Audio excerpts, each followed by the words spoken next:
Ako ang Kuya E.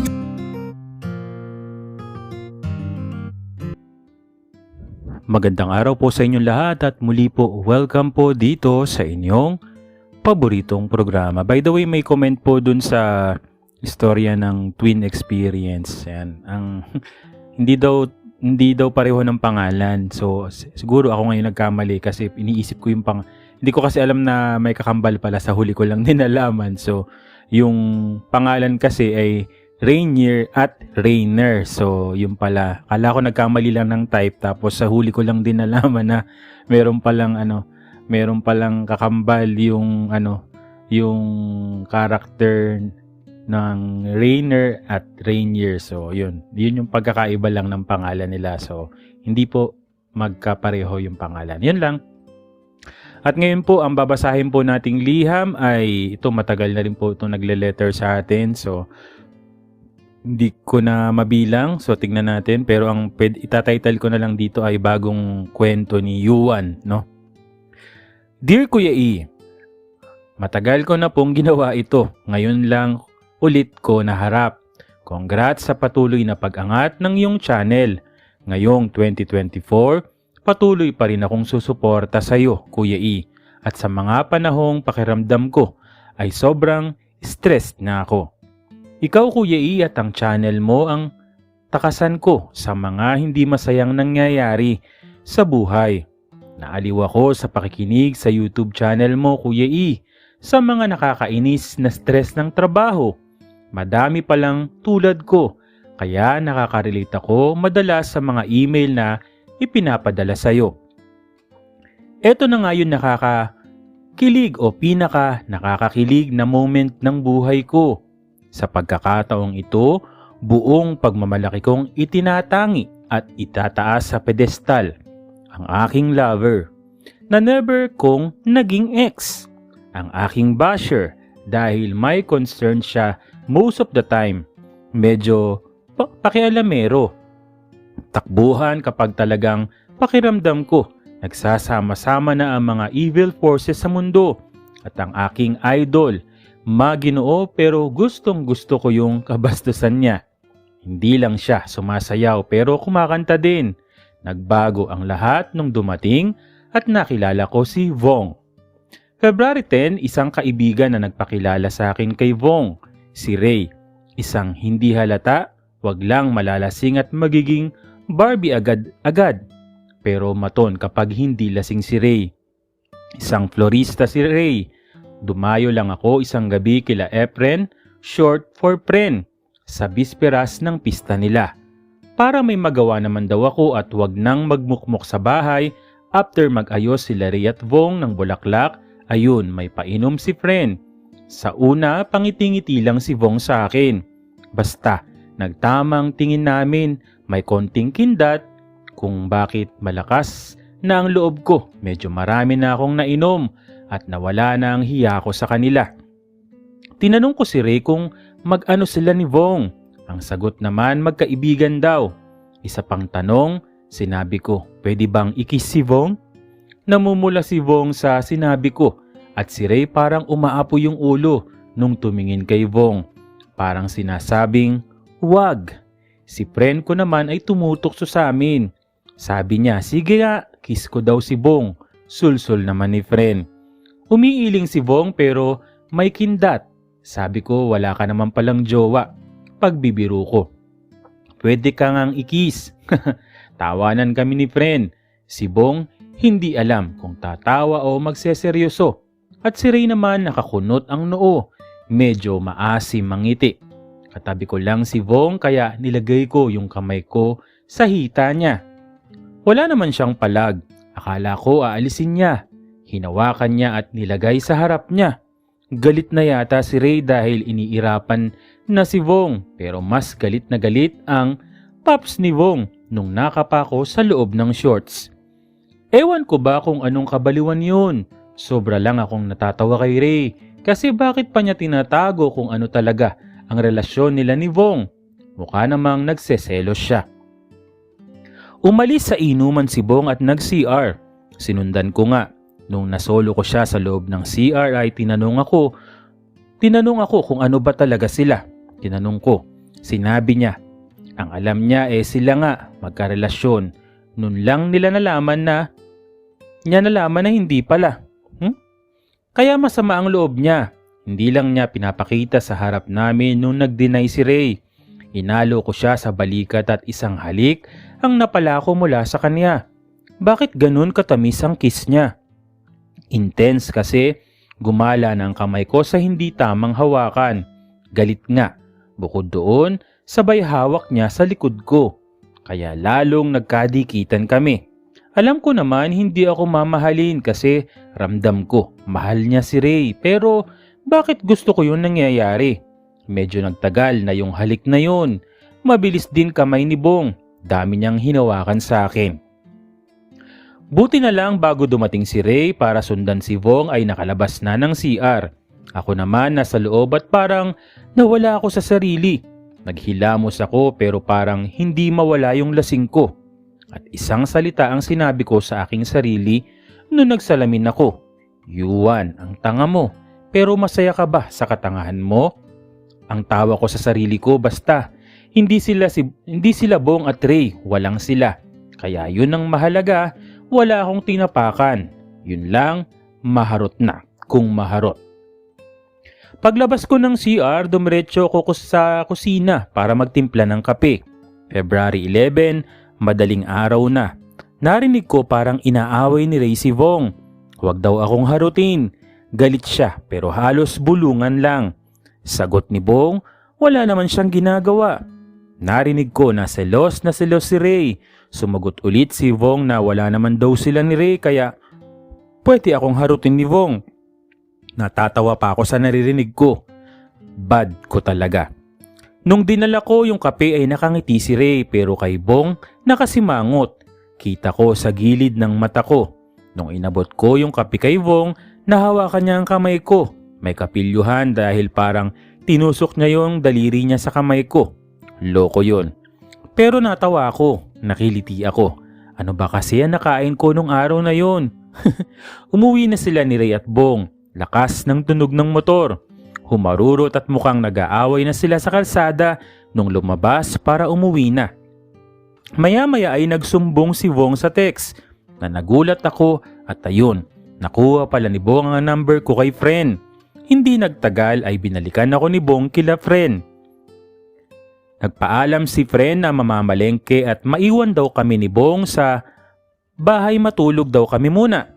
Ora mismo nung madaling araw, nagpa-quitis kami ni Bong sa room ni friend. Dahil nauna pa kami sa putukan ng quitis ng araw ng okasyon. Ibang klase. Sa sama ng loob niya sa akin niya binuhos ang pagmamahal niya kay Ray. Alam ko naman walang chance na maging kami. Pero wala na akong magawa kundi mag-enjoy na lang. Matapos ang lahat ay naglugaw kami sa malapit na karinderya at bumili ng pandesal para kay friend. Para matuloy ang pag-uusap namin sa bahay ni friend at nagkape na rin kasama na si friend na nakauwi na mula sa pamamalengke. Umiyak siya sa harap namin ni friend. Noong nagkwento siya, mahal niya si Ray kaso madami itong reserbang iba. Di ko man alam ang buong kwento ay awa ang nararamdaman ko. Nauntog na raw yung ulo niya nung nag-deny si Ray na may relasyon sila. To the rescue naman ako at kino-comfort ko siya hanggang sa nagsimula na dumating ang mga bisita ni friend. Maghapon kaming tumutulong kay friend. Kapag may bisita na siya, kami ni Bong ang naghahain ng mga pagkain. Maghapon naka-off ang cellphone ni Bong dahil panay ang tawag ni Ray sa kanya. Maghapon kami nagkakilala. Masaya kasi may bagong kaibigan. Nagkasundo kami na maging magkaibigan. Ayoko namang gawin akong panakip butas. Alam ko naman, mahal niya si Ray kahit ganun sila ng setup. Mas magtatagal kaming magkasama kung magiging magkaibigan lang kami. Pero mahirap talagang pigilin ang puso, Kuya E. Si Bong, sa unang pagkakataon ay nagbigay ng bulaklak. Lunch date dahil sinundo pa ako sa work ko. Wala pang nagbigay sa akin ng ganun kapulang roses. February 13 yun. Takang-taka ako para sanang red roses. 3 pa at pabuke.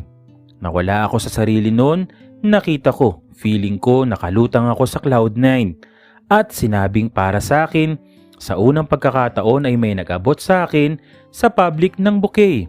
Nahihiya ako. Sabi niya ay kinahihiya ko raw ba siya? Namumula daw kasi ako. Kahit nahihiya ako, sinabi ko hindi. Akala ko ba, bawal tayong magmahalan? Tanong ko sa kanya.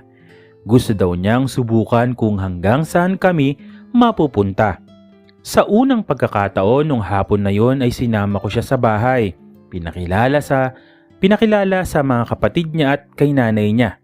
Sinama ako sa bahay, okay. Tuloy kami sa room niya. Wow, kompleto siya sa gamit. Pa-aircon pa yung room niya. Sa unang kwentuhan, hindi nagtagal. Naulit na naman. This time, sabay na kami naglantakan. Bilang nasikat at ewan ba, bakit nawala na ako sa sarili? Habang ginagawa namin yun, tinatanong niya ako kung mahal ko siya. Siguro sa sarap, nag-I love you na rin ako. Nung natapos ang isang round, nag-set up siya para mag-live sa Facebook.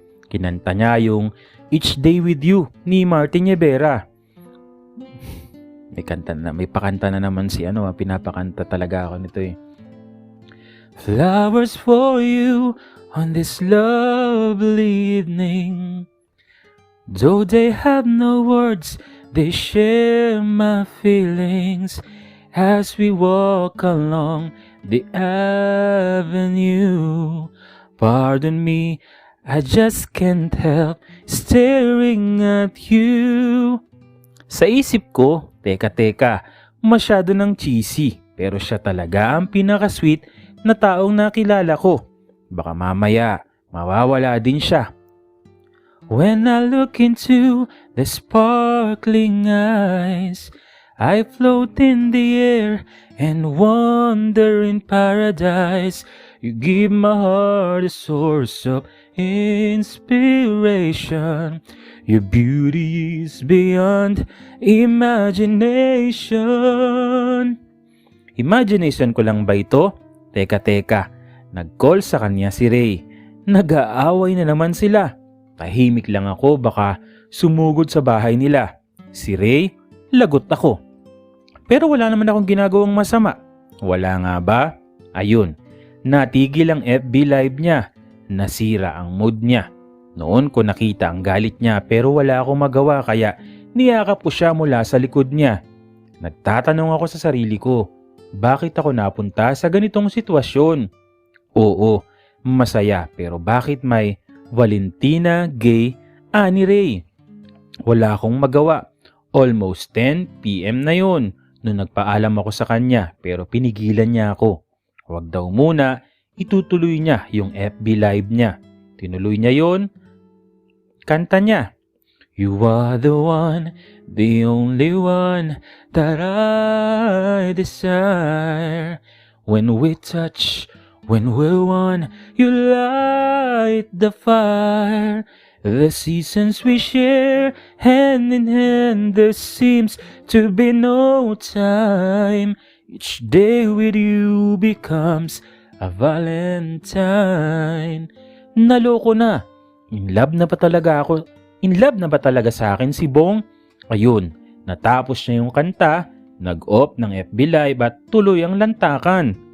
Round 2. Hinatid niya ako sa amin, isang bayan din ng layo. Nang hiram ng motor sa tropa niya. Yumakap daw ako sa kanya, mabilis ihahatid niya ako. Pero bago kami makalayo, nakita niya si Ray, nag-aabang sa kanto nila. Kaya umikot pa kami sa malayong ruta. Bakit kinakabahan ako kay Ray? Wala naman akong ginagawang masama. Wala nga ba? Panay preno niya kaya lalo kaming nagkakadikit. Mahalin ko na raw siya para maging maayos na ang lahat. Pero may kapilyuhan talaga. Wala nang tao sa kalye, almost February 14 na. Kami lang dalawa. Hininto niya sa isang mapunong lugar sa tabi ng ilog. Umisa daw kami doon. Sa dilim, kahit nag-aalala, nag-kiss kami. Sabay naman may paparating na sasakyan mula sa malayo. Sakay kami agad sa motor. Ang dami pang nangyari habang nagbiyahe kami. Nagkakapaan sa biyahe, inaalala ko, baka maaksidente kami. Hanggang sa nasa labas na kami ng bahay. Mabilis na halik at umalis na siya agad. Mangingay kasi ng mga aso. Nung nakahiga na ako, nangingiti at kinikilig ako. Valentine's Day, halos 7 AM na ako bumangon. Nag-text si Ray kay Efren. Hinihingi ang number ko. Sabi ko, huwag ibibigay. Hinanap ang FB ko. Nag-message at friend request si Ray. Scene lang ang ginawa ko. Ayoko ng gulo. Hanggang bago mag-lunch, nag-aya na mag-meet kami. Ano ang meron? Bakit ako ginugulo ni Ray? Alam kaya niya kung ano mang meron kami ni Bong? Si Bong, 2 PM na nagising. Kinwento ko lahat sa kanya. Sabi lang ni Bong kaya daw ganun si Ray. Ayaw maunahan sa akin. Subukan ko raw makipagkita. Tapos bigla siyang lalabas. Magugulot daw si Ray dahil nandun siya. Teka, parang lalong gumugulo. Naggagantihan ba silang dalawa? Ako yung gagamitin nila? Na-turn off ako sa kanilang pareho. Ang sabi ko kay Bong, masama ang pakiramdam ko. Bahay lang ako at hindi ako lalabas. Nung gabi na yon nandun si Bong sa bahay at dumating. Hindi lang yun, maki-dinner daw sila kasama si Ray. Parang sa pelikula na nakikita ko yung ganitong sitwasyon. Grabe naman. Ako naman naghanda ng dinner. Puro inihaw ang binili ko. Nag-enjoy naman kaming tatlo. Habang nasa banyo si Ray, sabay halik na mabilis. Si Bong, halo-halo ang damdamin na naman. Kaba, baka makita kami ni Ray. Excitement kasi iba si Bong. Masyado talaga siyang aggressive. Madaming pangyayaring hindi ko inaasahan pero lahat yon masaya. Hanggang sa nalaman ko na nag-live-in pala sila. Pero hindi nagtagal ay nagkahiwalay din. Patuloy kami nakikita ni Bong. Parang nafo-fall ako sa kanya. Sobrang sweet pero naisip ko hindi pwede. Alang-alang kay Ray na naging close na rin sa akin. Sa huli, wala akong pinili kundi pagkakaibigan. Last New Year, sa kanya ako nagstay hanggang putukan. May partner na sila pareho. Si Ray, wala na akong balita. Si Bong, paminsan-minsan, nagchat kami.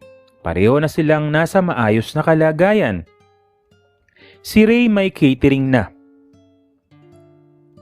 Si Bong, electrician. Cellphone technician. Maligayang bagong taon Kuya E at mas lalo pa sanang dumami ang followers at subscribers mo. Patuloy na naniniwala at sumusuporta sa'yo. Gumagalang.